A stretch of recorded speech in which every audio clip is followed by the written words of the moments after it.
ശ്ലോകം 8.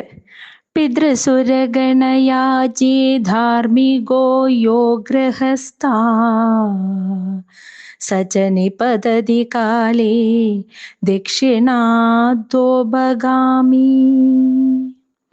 മയി നിഹിതമകാമം കർമ്മ തു ദക്പദാർത്ഥം കപിലതനുയിതി ത്വം ദേവഹൂത്യൈന്യകാദി.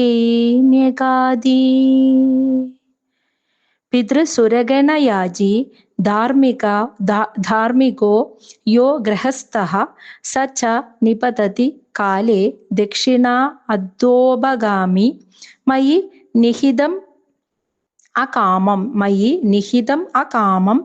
കർമ്മ തു ഉദക്പദാർത്ഥം കപിലതനു ഇതി ത്വം ദേവഹൂത്യൈ നകാതി. ധാർമ്മികഃ യഹ ഗൃഹസ്ഥഃ, അതായത് പുണ്യകർമ്മങ്ങൾ ചെയ്യുന്ന ഒരു ഗൃഹസ്ഥൻ, പിതൃസുരഗണയാജി, പിതൃക്കൾക്കും ദേവന്മാർക്കും യജ്ഞം ചെയ്യുന്നുവോ. യജ്ഞം എന്ന് വെച്ചാൽ ഫലം ആഗ്രഹിക്കാതെ ചെയ്യുന്ന കർമ്മം, നിഷ്കാമമായി ചെയ്യുന്ന കർമ്മം, അതിനെയാണ് യജ്ഞം എന്ന് പറയുന്നത്.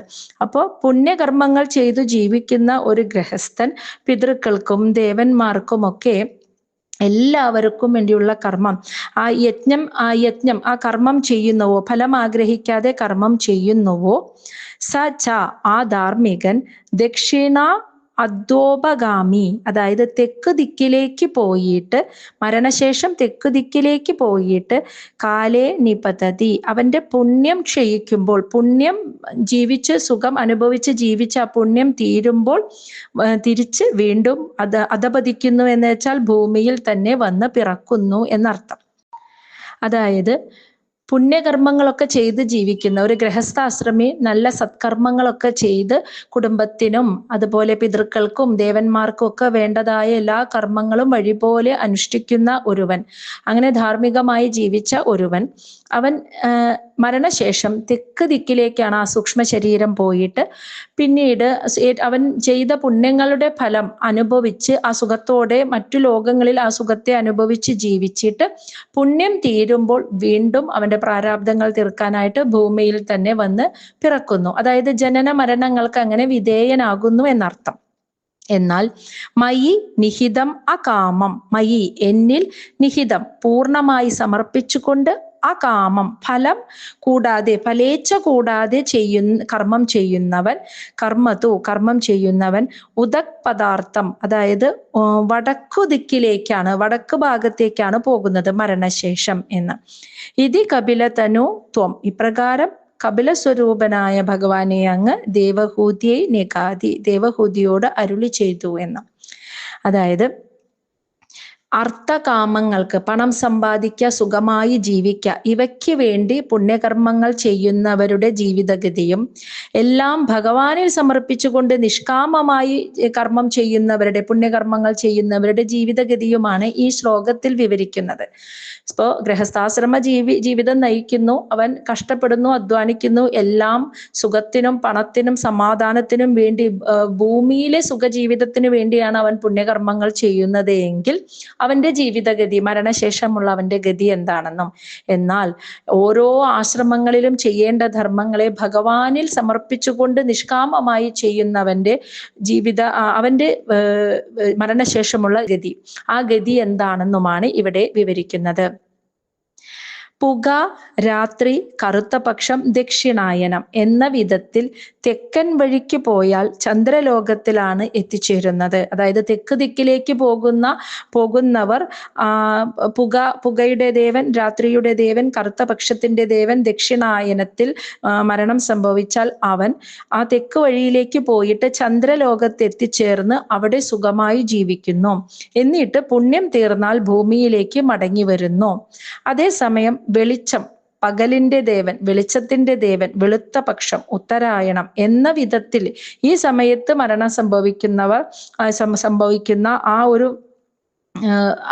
മരിച്ചവരുടെ സൂക്ഷ്മ ശരീരം വടക്ക് ദിക്കിലേക്ക് പോയിട്ട് സൂര്യലോകത്തിലൂടെ ധ്രുവപദം വരെ എത്തിയിട്ട് മുക്തിയെ പ്രാപിക്കുന്നു. മടങ്ങി പോരേണ്ടതായി അവർക്ക് വരുന്നില്ല എന്നർത്ഥം. അതായത് ഭൂമിയിൽ പിന്നീട് അവർക്കൊരു ജന്മമില്ല എന്നർത്ഥം. അപ്പൊ ഭഗവാനിൽ സമർപ്പിച്ചുകൊണ്ട് നിഷ്കാമകർമ്മം ചെയ്യുന്നവർ വെളിച്ചത്തിന്റെ ദേവൻ, പകലിന്റെ ദേവൻ, വെളുത്ത പക്ഷത്തിന്റെ ദേവൻ, ഉത്തരായണത്തിന്റെ ദേവനുമാണ് അവരെ വടക്ക് ദിക്കിലേക്ക് കൊണ്ടുപോയിട്ട് സൂര്യലോകത്തിലേക്ക് ഉയർത്തി ധ്രുവപദം വരെ ചെന്ന് അങ്ങനെ അവർ മുക്തിയെ പ്രാപിക്കും. പിന്നീട് അവർക്ക് ഭൂമിയിൽ ഒരു പുനർജന്മം ഇല്ല എന്ന്. ധനത്തിനും സുഖത്തിനും വേണ്ടി ദേവന്മാർക്ക് യാഗവും പിതൃക്കൾക്ക് ശ്രാദ്ധവും മറ്റും ചെയ്യുന്ന ധാർമ്മികനായ ഗൃഹസ്ഥൻ തെക്കൻ വഴിക്ക് യാത്ര ചെയ്യുന്നു. പുണ്യം തീരുമ്പോൾ വീണ്ടും ഭൂമിയിൽ വന്ന് പിറക്കുന്നു. എന്നാൽ ഫലം ആഗ്രഹിക്കാതെ നിഷ്കാമമായി ഭഗവാനിൽ സമർപ്പിച്ചുകൊണ്ട് കർമ്മം ചെയ്യുന്ന പുണ്യവാൻ വടക്ക് വഴിയിലേക്ക് പോയിട്ട് മുക്തിയെ പ്രാപിക്കുന്നു. അവൻ പിന്നീട് ഒരിക്കലും തിരിച്ചു വരുന്നില്ല. ഇങ്ങനെ ആ രണ്ട് വിഭാഗത്തിലുള്ളവരുടെയും ഗതിയെ കുറിച്ചാണ് ഈ ഒരു ശ്ലോകത്തിൽ വിവരിച്ചത്. ശ്ലോകം 9. ഇതി സുവിദിത വേദ്യാം ദേവഹേ ദേവഹൂതി കൃതനുദിമനുഗൃഹ്യ ത്വം ഗതോ യോഗി സംഗൈ വിമലമതിരദാസൗ ഭക്തിയോഗേന മുക്താ ത്വമപി ജനഹിതാർത്ഥം വർത്തസേ പ്രാഗുദീച്യാം. കപിലോപദേശ ഉപസംഹരിക്കുകയാണ് ഇവിടെ. ഇതി സുവിദിത വേദ്യാം ദേവ ഹേ ദേവഹൂതിം കൃതനുദീം അനുഗൃഹ്യ ത്വം ഗതോ യോഗി സംഗൈ വിമലമതിഹി അദാ അസൗ ഭക്തിയോഗേന മുക്ത ത്വം അഭി ജനഹിതാർത്ഥം വർത്തസേ പ്രാഗുദീച്യാം. അതായത് ഇതി സുവിദിത വേദ്യാം, ഇപ്രകാരം അറിയേണ്ടതിനെ, ആ ജ്ഞാനത്തെ അറിഞ്ഞപ്പോൾ കൃതനുതി, അവിടുത്തെ സ്തുതിച്ച, ഭഗവാനെ സ്തുതിച്ച ദേവഹൂതിയെ അനുഗ്രഹിച്ചിട്ട്, ഹേ ദേവ, അല്ലയോ ഭഗവാനെ, ത്വം നിന്തിരുവടി യോഗി സംഗൈഹി, യോഗികളോടുകൂടി ഗതഹ യാത്രയായി, വിമലമതിഹി മനഃശുദ്ധി ലഭിച്ച, അസൗ ആ ദേവഹൂതി, അധഹ അനന്തരം ഭക്തിയോഗേന മുക്ത, ഭക്തിയോഗം കൊണ്ട് മോക്ഷം പ്രാപിക്കുകയും ചെയ്തു.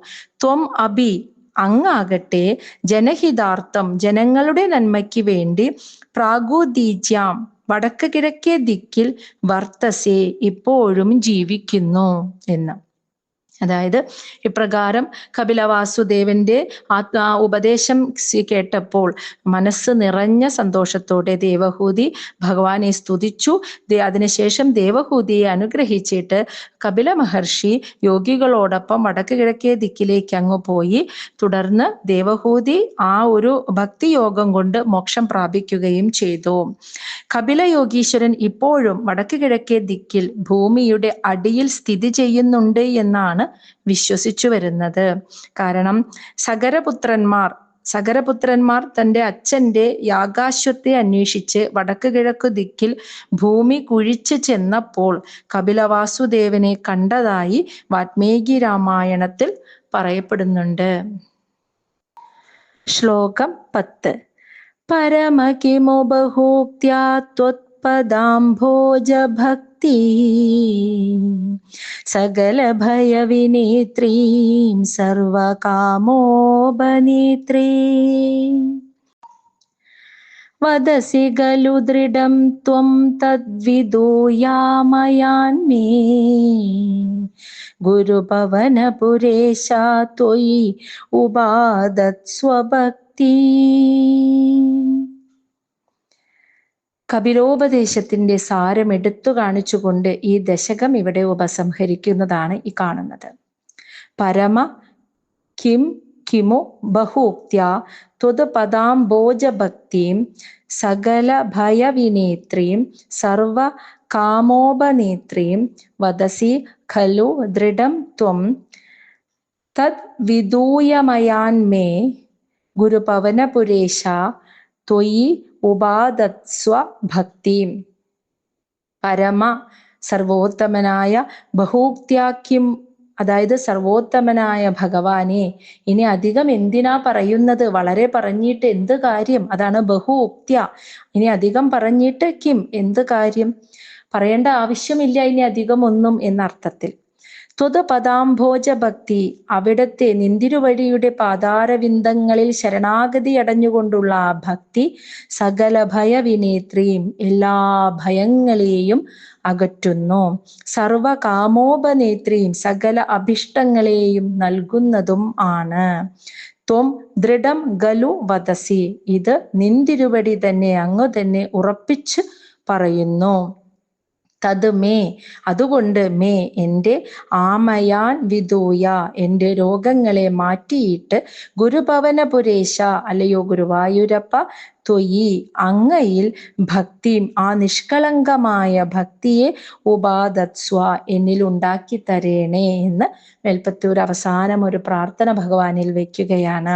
അപ്പൊ ഏറ്റവും അവസാനത്തെ ഈ 10ാമത്തെ ശ്ലോകത്തിൽ പറയുന്നത്, ഇനി അധികം ഒന്നും എനിക്ക് പറയാനില്ല, അല്ലയോ സർവോത്തമനായ ഭഗവാനെ, ഇനി അധികം ഞാൻ എന്തിനാ പറയുന്നത്, ഒന്നു മാത്രമേ ഉള്ളൂ, അങ്ങയുടെ തൃപ്പാദങ്ങളിൽ ശരണാഗതി അടഞ്ഞുകൊണ്ടുള്ള ആ നിഷ്കളങ്കമായ ഭക്തി, അതൊന്നുകൊണ്ടും മാത്രം എല്ലാ ഭയങ്ങളും ഇല്ലാതാവുന്നു, സകല അഭിഷ്ടങ്ങളും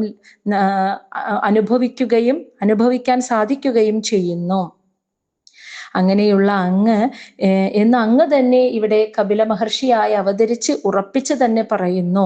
അതുകൊണ്ട് എൻ്റെ എല്ലാ രോഗങ്ങളെയും മാറ്റിയിട്ട് ഗുരുവായൂരപ്പ, എൻ്റെ ഉള്ളിൽ അങ്ങനെ നിഷ്കളങ്കമായ ഒരു പരമഭക്തിയെ ഉണ്ടാക്കി തരണമേ എന്ന് പ്രാർത്ഥിച്ചുകൊണ്ട് ഈ 15ാമത്തെ ദശകം ഇവിടെ അവസാനിക്കുന്നു.